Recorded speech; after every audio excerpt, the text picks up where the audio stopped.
Hi everyone, this is Jim. Welcome to this postmortem of my Blitz game number 963. I had the white pieces and started off with c4, the English opening. And he plays the really rare response, knight to c6. It's kind of interesting, but I don't think it's the best move in this case. We'll see why later. But if I had played the kind of the most normal looking response, which would have been d4 here, what black can do is play d5, and this is a transposition. We've actually transposed into a Queen's Gambit declined here, and he's played the Chigorin defense. d5 and knight to c6 is the Chigorin defense against the Queen's Gambit. It's an interesting and fighting defense, so maybe that's what black was aiming for with this knight c6 move. But this move d4, even though it's the top choice in the database right here, probably because it transposes into known lines, I don't think it's the most logical move here. If you think about it, the pawn on d4 gives a target to this knight, so it sort of justifies that early knight c6 move. And d4 might be good if you could push on to d5, but black will almost certainly respond with d5 himself and stop you from pushing forward. So I think you're helping black out by playing d4 there. So g3 is a good move. Also knight c3, the other top choice, makes sense. This all fits into the English pattern, the pattern of the English opening. And now here's one last chance for us to get into normal lines here. He could have played e5 at this point, and after e5 we're in a reverse Sicilian, a type of English, and where he's got knight c3. And in this position, well, knight c3, I mean, he's got knight c6. Say I continue with knight c3. He could consider playing a move like f5, for example. It's the third choice here, going for a Grand Prix attack, or just go with the g6 and get a symmetrical kind of setup with the pieces, but have the pawns asymmetric like that. Anyway, they're both sort of typical reverse Sicilian kinds of positions. But he didn't play with e5. He played with knight f6. I don't think there's anything wrong with knight f6 either. I think the problem is this knight c6 move gives white a little bit of an advantage through the opening. Let's see, I continued with knight c3, and after this we're really just out of the book. You can see, actually, if we look again, even if I had played bishop g2, we're in a section of the opening book that has no games. So it's not that relevant. So yeah, I continued here with knight c3. We're out of the book, and he goes d5. It's an interesting way to try and open things up and get some activity for his knights. I took, which I think is the logical response. I don't want to allow that pawn to come forward and harass my my knight.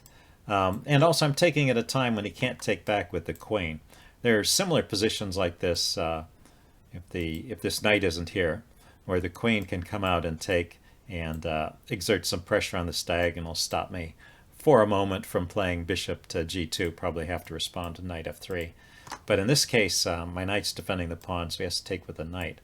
And then I don't want to continue taking, I don't want to bring his queen out, but just develop with bishop g2. So I think these have all been good moves. And now the chess engine thinks that black's next move is a slight inaccuracy. Oh, I just wanted to pause at this moment and say, actually, this was a pretty well-played game. There were no blunders or mistakes. All we have are inaccuracies. So we were both playing above our level a little bit, I think. Let's see. He went knight f6.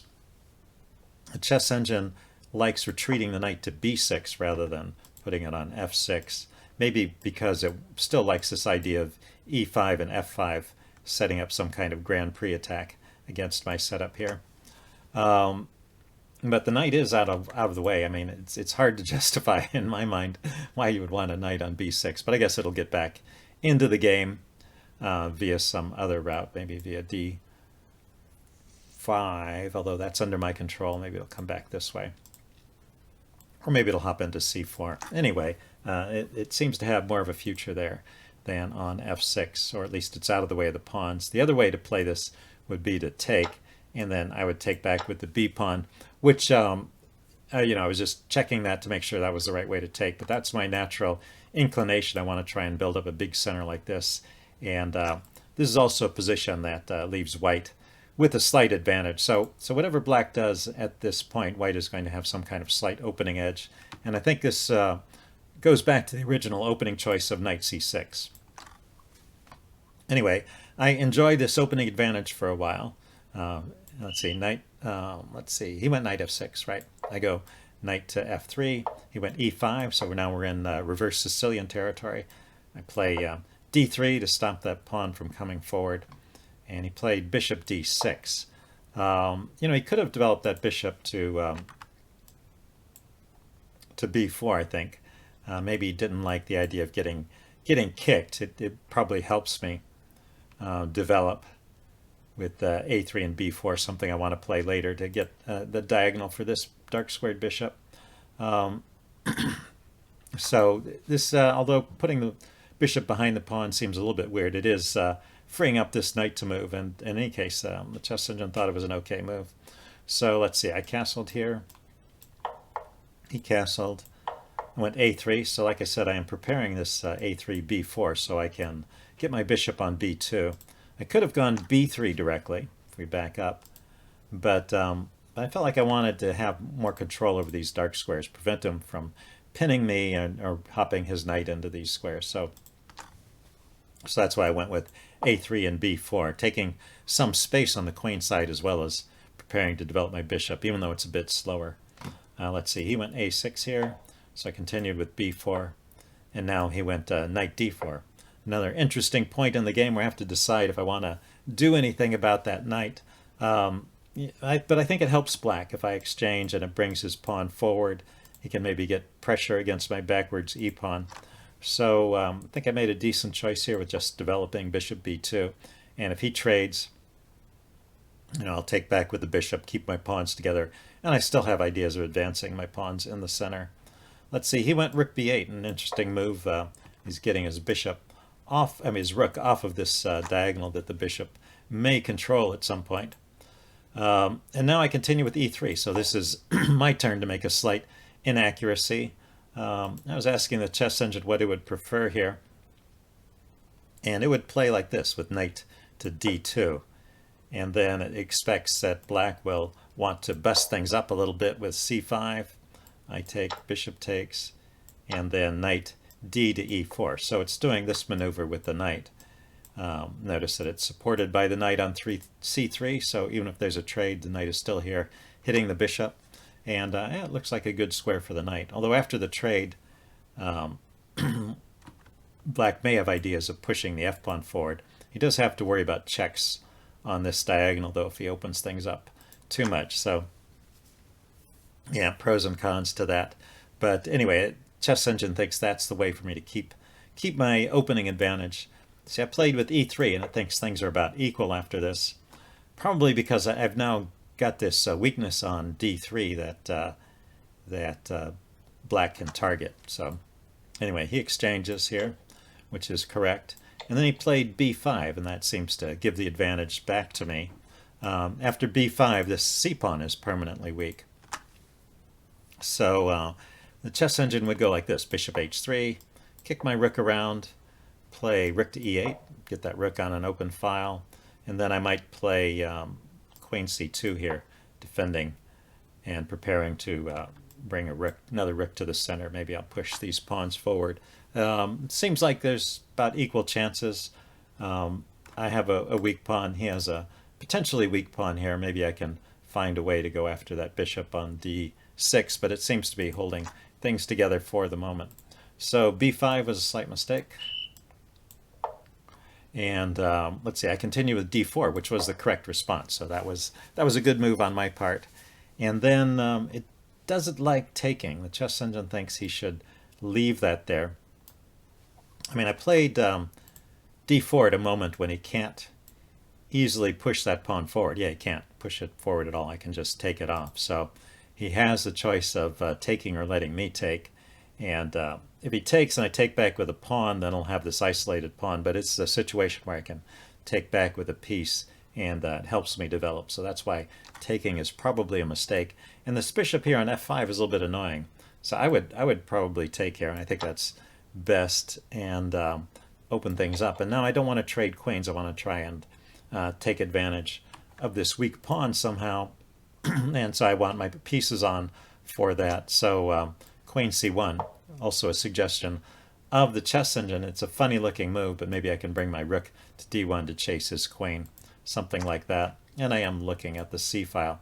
But one problem in this position, why bishop f5 was such a good move, is if you look at all these light squares the queen might go to, it might like to go to c2 or b3 or e2 even. But wherever it goes on a light square, this bishop can harass it. And in fact, queen e2 runs into bishop d3, which would win the exchange. So there's no good light square for the queen to go to. It has to go to a dark square like queen c1. So still advantage to white, but maybe just a slight edge. After this exchange, the engine starts to like white quite a lot. And I do too. I've got this idea of threats on this diagonal. I've got active pieces, and I have a potential pawn weakness to play against, and I have an extra pawn in the center, although it's not immediately entering the game. Maybe there's ideas of pushing this later. Let's see. He went bishop b7 here, and I decided to trade. That seems to be the right answer. I don't want to give up the diagonal, and so it's a question of letting him trade, or I do the trade. And I thought, well, at least if I do the trade, it displaces his rook a little bit. Let's see. I went knight e4 here. Yeah, this was an interesting moment because I was debating between knight e4 and knight d5. And, well, the chess engine thinks they're both equally good, so I guess I shouldn't have spent so long. When you have two equally good moves, you should just choose one and go for it. But, of course, I was trying to figure out which one was better. But knight d5 seems to be a good move as well. It gives this line bishop back to e7, knight takes, queen takes, and then just rook to c1. So I've gotten rid of the defender of that c pawn, and I'm just piling up here, and my queen is still in the center. I still have this diagonal here, so it looks good for white. But this move I played knight e4 also leads to a good result. He dropped his bishop back to e7, and I went with knight c5. The chess engine would just trade out at this point. So queen takes. He could take with either the rook or the bishop, but rook takes makes sense to activate the rook. And then knight takes. And then if he keeps taking, I'll just keep taking, and I will take back, and he'll have those doubled pawns. So the chess engine prefers to keep the bishops on and just take with the pawn immediately. And so now we have a position where material is even, but he has a couple of pawn weaknesses. He has a c pawn here, although the bishop can defend it now. And then he has these doubled pawns on the king side. So the chess engine gives white pretty good chances here, but that is going for an endgame where black might have drawing chances. So I wasn't so keen to go into the endgame just yet. So I played knight c5, thinking that if he traded queens, at least bring my bishop forward. If he takes the knight, my bishop would come to a good square. So he didn't trade here. He did trade. He took the the knight, and so I took back with my queen. And now he played the funny move c6, and for some reason I didn't notice that I could take. I could just take right away. And c6 has the idea of opening up a line for his rook. So I suppose maybe he was willing to sacrifice a pawn to get that activity. But after c6, chess engine says I really should just take that pawn, allow the rook to come to d7, and then grab the knight. Well, I mean, I'm not winning a knight, but I'm messing up his pawns over here. He's going to have to take back with a pawn, or allow the queen trade and take back with a pawn. And now we're in that same position where a similar position, I guess, where his pawn structures are his pawn structure on the king side is messed up, but also I've won a pawn over here. So he'll probably want to keep the queens on rather than take back with the queen. Just take with the pawn directly and try and activate his rook here. So I think that was his idea, but honestly I didn't notice I could just take that pawn. So I played rook to d1. This is still a good move because turns out it's hard for him to defend that pawn anyway. So he played rook d7, and then I go for the trades. Rook takes. If he takes with the queen, then I was going to mess up his pawns over here with bishop takes knight. So he didn't like that idea and took with the knight. But the chess engine would play this way. It would play queen takes, bishop takes, pawn takes, and then rook c1. No, I play rook c1. He plays rook c8. And, you know, would just cravenly defend, which is what you have to do. But the material is even. I have to still prove that I can break through somehow.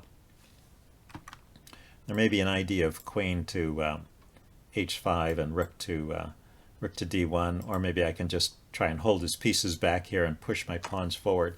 But it's still a long battle after this, so it would be a tough game. Anyway, he took with the knight and just gave up a pawn immediately, but it keeps the minor piece on, which makes the game more complicated, and keeps his pawn structure intact in front of his king, which makes his king safer. So, reasonable way to play. Let's see. He played queen e7, and I dropped my queen back to c3. I could have taken this pawn on a6. In fact, the chess engine says that's the best move here. And this one I had seen. I noticed I could pick up another pawn, but I thought I would do better to keep my pieces together and not invite any activity from black. You know, my queen might end up being out of play. So I just dropped my queen back to c3. And while he was thinking about his next move, he ran out of time here. It's a little tough for black to come up with a plan. Knight f6. You know, f6 was also possible, but knight f6 I think makes the most sense. And then the chess engine says I should just bring my queen back to c6, attacking over here again. Although this gives him time to defend, but if he defends this pawn, you know, there's also the weakness over here. So I'll inflict some kind of damage at this point, and that seems to be good enough to be a winning edge for white. So he ran out of time at a position where I did have a winning advantage, but it still would have been a long game, so it would have been interesting to play it out. There's a lot of play between here and the finish line. Anyway, hope you guys enjoyed this, and I will see you next time. Bye.